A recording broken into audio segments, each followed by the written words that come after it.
अस्सलाम वालेकुम and very good morning, have a nice day. कैसे हैं आप सब? उम्मीद करती हूँ सब ठीक ठाक होंगे। मैं अल्लाह का शुक्र है बिल्कुल ठीक। आपको वेलकम करती हूँ अपने चैनल पे, अपने न्यू व्लॉग में। तो आप सब बताएं, आप सबका क्या हाल है, कैसी लाइफ जा रही है और सर्दियाँ कैसी जा रही हैं? होपफुली सबकी अच्छी जा रही होंगी। और बेटी को सुबह स्कूल भेजने के बाद ही मेरी रूटीन ये होती है कि मैं फटाफट रूम सेट करती हूँ और ये कोशिश करती हूँ कि हस्बैंड के आने से पहले पहले रूम सेट हो जाए और ब्रेकफास्ट की प्रिपरेशन कर लूँ, क्योंकि फिर हस्बैंड के जाने का टाइम हो जाता है, उनकी भी ऑफिस से देर हो रही होती है। तो सुबह टाइम की ये रूटीन होती है कि हस्बैंड बच्चों को ड्रॉप करते हैं और छुट्टी टाइम में पिक उन्हें करती हूँ।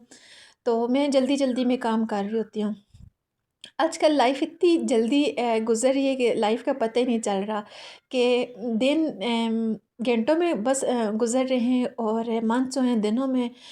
लाइफ माशाल्लाह इतनी जल्दी से गुज़र रही है कि पता ही नहीं चल रहा कि कब दिन हुआ कब रात हुई। और आजकल तो दिन भी इतने छोटे हो गए हैं कि सुबह ब्रेकफास्ट बनाते करते 10 बज जाते हैं, फिर मैं फटाफट क्लीनिंग वाइंड अप करती हूँ और फिर बच्चों को पिक करने का टाइम हो जाता है। बस ऐसे ही मेरा दिन गुजर जाता है, पता ही नहीं चलता। तो आजकल मेरी कोशिश यही है कि मैं ना सुबह के टाइम व्लॉग अपना अपलोड करूँ। वैसे मैं ना सेकंड टाइम करती हूँ 5-6 बजे, लेकिन सेकंड टाइम मेरा बहुत ज़्यादा बिज़ी हो जाता है। तो इस वजह से अब मैं सोच रही हूँ कि मैं सुबह के टाइम व्लॉग अपलोड किया करूँ। आप सब मुझे कमेंट सेक्शन में बताइएगा कि मुझे किस टाइम व्लॉग अपलोड करना चाहिए, मॉर्निंग या इवनिंग। तो मेरी कोशिश है कि मैं तकरीबन 11 बजे व्लॉग अपना अपलोड कर दिया करूँ। व्लॉग अपलोड करते करते भी काफ़ी देर हो जाती है। तो अब मेरा यही है, इसके लिए आप सब ने मुझे सपोर्ट बहुत ज़्यादा करना है। मेरे कुछ नए सब्सक्राइबर उन्हें मैं अपने चैनल पे वेलकम करती हूँ और आपका तहे दिल से शुक्रगुज़ार हूँ कि आप लोग मुझे सपोर्ट कर रहे हैं। और आगे भी ऐसे ही सपोर्ट करते रहिएगा, क्योंकि मुझे आप सबकी सपोर्ट की बहुत ज़्यादा ज़रूरत है। कि मैं ही चाहती हूँ कि मेरा चैनल जल्दी से ग्रो कर जाए और मेरी जो जिस काम के लिए मैंने अपना चैनल बनाया हुआ, अल्लाह पाक मुझे उस काम में कामयाब करे, आमीन। आज जुम्मे का दिन है, आप सभी मेरे लिए और मेरी फैमिली के लिए स्पेशल दुआ कीजिएगा कि अल्लाह पाक मेरी तमाम परेशानियाँ दूर करो, अल्लाह पाक मेरी मदद करे, आमीन सुम्मा आमीन। तो आज मेरा दिल बड़ा उदास था। आज मैं हस्बैंड को कह रही थी, मैंने कहा मैं कब से प्लान बना रही हूँ कि मुझे अम्मी अबू के पास कब्रिस्तान ले जाएं, लेकिन बस हर फ्राइडे को कोई ना कोई काम आ ही जाता है, तो हस्बैंड बिज़ी हो जाते हैं। और फिर दिन इतने छोटे हैं कि हस्बैंड जब फारिग होकर घर आते हैं तो असर के बाद का टाइम होता है, तो उस टाइम हमारे घर से ना कब्रिस्तान तकरीबन 1.5 घंटे की ड्राइव पे है। तो फिर पहुँचते पहुँचते मगरिब हो जाएगी। तो फिर आज मैंने कहा कि मैं ऐसा करती हूँ कि मैं अपना काम जल्दी से वाइंड अप करूँगी, आपने मुझे लाजमी लेके जाना है। तो रूम मैंने साफ़ किया फटाफट, फिर मैंने ब्रेकफास्ट बनाया, एक पराठा अपने लिए, एक हस्बैंड के लिए, और अपने लिए half omelette, half cook omelette, और हस्बैंड के लिए फुल कुक करती होती हूँ कि मुझे उन्हें ना मुझे हाफ़ फ्राई अच्छा लगता है, उन्हें फुल फ्राई अच्छा लगता है। तो हर बंदे की अपनी अपनी चॉइस होती है। साथ में ना मैं कड़क सी चाय बनाती हूँ। तो ये मेरा कप अब टूट चुका है। मुझे ना चाय के लिए मैं सेपरेट कप रखती हूँ, मुझे बड़ा कप बहुत अच्छा लगता है। मैं कहती हूँ प्यारा सा कप हो, उसमें चाय, सिर्फ मैं एक टाइम चाय पीती हूँ, लेकिन कहती हूँ एक प्यारे से अच्छे से कप में चाय हो।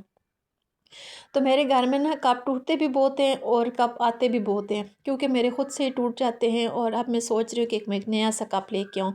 ये स्टैंड मैंने रखा है, जगह चेंज की, पहले इधर जो फ्लोर कुशन पड़े उनके बैक साइड पे पड़ा हुआ था, उधर से उठा के मैंने इधर रखा है। अब इसके ऊपर रखने के लिए मेरे पास ना कुछ चीज़ें नहीं है, मतलब कोई डेकोरेशन पीस नहीं है। तो मैं आज सोच रही थी, मैंने कहा काम जल्दी से ख़त्म किया तो ऐसा करती हूँ, बाहर जाती हूँ तो बच्चों को भी ले जाती हूँ, बच्चे भी इंजॉय कर लेंगे और मेरा काम भी हो जाएगा। तो सुबह सुबह मैंने कपड़े भी वॉश कर लिए थे। आजकल ना कपड़े मैं हाथों पे वॉश कर रही हूँ, क्योंकि मशीन ख़राब हुई है और कपड़े बहुत ज़्यादा जमा हैं। तो मशीन अब आने में कुछ दिन लगेंगे। अब आजकल ना मैं नई मशीन भी देख रही हूँ, बस उसके लिए मुझे आपने बहुत ज़्यादा सपोर्ट करना है, क्योंकि वो मशीन एक्सपेंसिव बहुत है। तो मैं सोच रही हूँ मैं नई मशीन ले लेती हूँ, लेकिन फ़िलहाल पुरानी जो मशीन है ना उसी को सेट करूँगी। रूम साफ़ किया, बच्चों को रेडी किया, और मैंने बच्चों को कहा कि आए थोड़ा सा बाहर जाते हैं, चीज़ें भी ले आते हैं, और साथ में ना आप लोग भी घूम फिर आओगे। तो ये है थर्सडे का व्लॉग। तो ये थर्सडे का मैं आपके साथ सारी रूटीन अपनी शेयर कर रही हूँ। बच्चों को लिया, पहले हम लोग $1 पे गए। उधर $1 तो नाम का ही $1 है, चीज़ें इतनी को ख़ास है नहीं, लेकिन सारी चीज़ें ना 500 से ऊपर ही ऊपर की हैं। कुछ छोटी मोटी चीज़ है तो वो 300-400 की, और जो बड़ी हैं वो 500 से ऊपर की। तो मैंने कहा ये आप लोगों ने बाहर लिखा हुआ $1 है और चीज़ें इतनी एक्सपेंसिव। تو ادھر سے بچوں نے کچھ تھوڑے بہت ٹوائز لیے ہیں اپنے، اور پھر اس کے بعد ہم لوگ آ گئے تھے ڈی واٹسن۔ کیوں اکثر نا آج کل نا اٹیک میں نیا بنا ہے ڈی واٹسن، مطلب 1.5-2 منتھ ہو گئے ہیں ابھی یہاں اوپننگ ہوئی ہے، تو میرے بچے یہاں آ کے نا بہت زیادہ خوش ہوتے ہیں، تو ان کے لیے میں نے لینے تھے ویجیٹیبل سموسا، اور ادھر تھے نہیں، تو پھر میں نے لڑکے کو بولا، میں نے کہا مجھے تو نظر نہیں آ رہا ہے، آپ مجھے ڈھونڈ کے دے دے، تو وہ پھر اس نے بھی ڈھونڈے، وہ کہہ رہا تھا کہ آؤٹ آف اسٹاک ہے، آپ ایسے کہہ رہے چکن کے لے لیں۔ میں نے کہا چکن کے تو میرے بچے کھاتے نہیں ہیں، اور ویجیٹیبل کے کھاتے ہیں، تو وہ ہیں تو ویل اینڈ گڈ، پھر نہیں تھے تو ہم نے اس کو اسکپ کر دیا۔ پھر بچوں کی چیزیں لی، پھر گھر کی چھوٹی موٹی چیزیں جو کہ ویکلی بیسس پہ میں جاتی ہوں اور لے آتی ہوں۔ پہلے میں منتھلی گروسری کرتی تھی، اب میں ویکلی کرتی ہوں، جو چیز ختم ہوتی ہے تو بچوں کو ساتھ لے کے جانا ہی ہوتا ہے، تو پھر میں واپسی پہ چیز لے آتی ہوں۔ ان کے اسنیکس وغیرہ بھی ختم تھے، وہ ان کے لیے، اور گھر میں کچھ چیز نہ میں ان کی رکھتی ہوں، ایسے پھر آسانی ہوتی ہے، بار بار باہر جانا مشکل ہوتا ہے۔ بچوں کو تو آپ کو پتہ ہے تھا تھوڑی دیر بعد بھوک لگی ہوتی ہے، ہیلدی چیز کھاتے نہیں ہیں، ان ہیلدی چیزوں کی طرف ان کی زیادہ پریفرنس ہوتی ہے۔ تو پھر ادھر سے گھر آئے، گھر آتے ساتھ ہی پھر میں ریڈی ہوئی، اور پھر ہم لوگ چلے گئے قبرستان۔ ادھر ہم لوگ رکے تھے فروٹ لینے کے لیے، تو ادھر نا بہت سویر قسم کا ایکسیڈنٹ ہوا تھا۔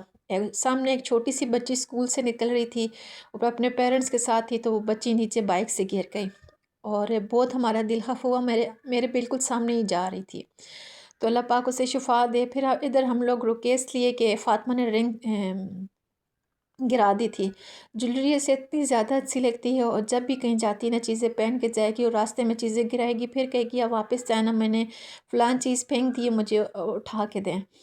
تو میں آج کافی ٹائم بعد اپنے پیرنٹس سے ملنے جا رہی تھی قبرستان، تو دیکھیں بہت مشکل ٹائم ہوتا ہے، اپنے پیرنٹس کے پاس جاؤ اور وہ بھی ایسے کہ ورڈس نہیں ہیں۔ اللہ پاک سب کے پیرنٹس کو زندگی صحت دے، اور جن کے نہیں ہیں اللہ پاک ان کو جنت الفردوس میں جگہ دے، اعلیٰ سے اعلیٰ مقام دے، آمین۔ آپ سب بھی میرے پیرنٹس کے لیے لازمی دعا کیا کریں، اللہ پاک ان کو جنت الفردوس میں اعلیٰ مقام دے۔ میں ادھر دعا کر رہی تھی، اور میرے ہسبینڈ اور بچے نا جو ہم لوگ باجرے وغیرہ لے کے گئے تھے وہ ڈالا، ساتھ میں پھول وغیرہ ڈالے۔ ایک یہ میرے ابو کی قبر ہے، اور ساتھ جو پیچھے ہے وہ میری امی کی قبر ہے۔ میری امی کو برین ٹیومر تھا، تو 1.5 ماہ کے اندر اندر ان کی ڈیتھ ہوئی تھی، اور میرے ابو کو کرونا تھا، 11 دن کے اندر فوت ہوئے تھے، اور میری امی اور ابو کے ڈیتھ کے درمیان 21 ماہ کا فرق ہے، مطلب 21 ماہ پہلے امی فوت ہوئی تھی، اور 21 ماہ بعد پھر ابو سڈنلی فوت ہو گئے تھے۔ تو دونوں کا صدمہ، مطلب امی کا دکھ ابھی تک ہم نے بلایا نہیں تھا کہ ابو کا دکھ ہمیں تازہ کر گیا، لیکن کیا کر سکتے، اللہ کی مرضی کے آگے۔ اللہ پاک سب کے پیرنٹس میں سب کے پیرنٹس کو اللہ پاک زندگی سے دے، اور جن کے نہیں اللہ پاک ان کو جنت میں جگہ دے۔ جب ہم قبرستان آتے ہیں تو ہمارا دل تھوڑا سا نا بہل جاتا ہے، ایسا لگتا ہے کہ ہم لوگ حقیقی ملاقات کر لیے، کہ مل کے ملاقات کر لیے، تو بس ورڈس نہیں ہیں کہ اپنی فیلنگ کو ڈسکرائب کر سکوں۔ پھر جمعہ کی نماز کا ٹائم تھا، اتنی دیر ہم لوگ رکے نہیں ہیں، پھر ہسبینڈ کہتے ہیں کہ نماز جمعہ کی دیر ہو جائے گی، تو ایسا کرتے ہیں جلدی نکلتے ہیں۔ تو راستے میں پھر ہسبینڈ نے نماز بھی ادا کرنی تھی، اور میرے بھائی بھابھی کا گھر ہی پاس ہی ہے، تو میں پھر تھوڑی دیر ادھر رکی تھی، میں نے کہا چلے آپ نماز پڑھ لیں، ہم تھوڑی دیر کے لیے ہم ادھر بھی چلے جاتے ہیں۔ تو یہ رہا میرا گاؤں، تو بہت ہی پیارا میرا گاؤں ہے، چھوٹا سا گاؤں ہے، اور تقریباً لگ بھگ ہوں گے 400 سے 500 گھر، بہت چھوٹا سا گاؤں ہے۔ تو اور اوپر نا یہ تھوڑی سی اونچائی پہ ہے قبرستان، تو اس سے سارا گاؤں نظر آتا ہے۔ ابھی میں جلدی میں تھی، اور کیمرہ بھی تھوڑا شیور کر رہا ہے، اس لیے کر رہا ہے کہ میں ابھی کانپ رہی تھی، کہ ایک تو سردی بھی لگ رہی تھی، اور دوسرا جب پیرنٹس کے پاس سے میں آتی ہوں نا تو میرا کئی دن میں ایسی پریشان رہتی ہوں، کیونکہ میں اپنے پیرنٹس کی بہت لاڈلی بیٹی تھی، بہت زیادہ۔ تو یہ رہا رات کا ٹائم، رات کے دن کہہ رہی ہوں، رات کا ٹائم۔ تو پھر ہمیں بہت زیادہ ٹھنڈ لگی ہوئی تھی، ہم جب واپس آئے تو پھر تھوڑا سا یہی چیزیں کھا پی لی۔ تھینکس فار واچنگ می، اوکے، اللہ حافظ۔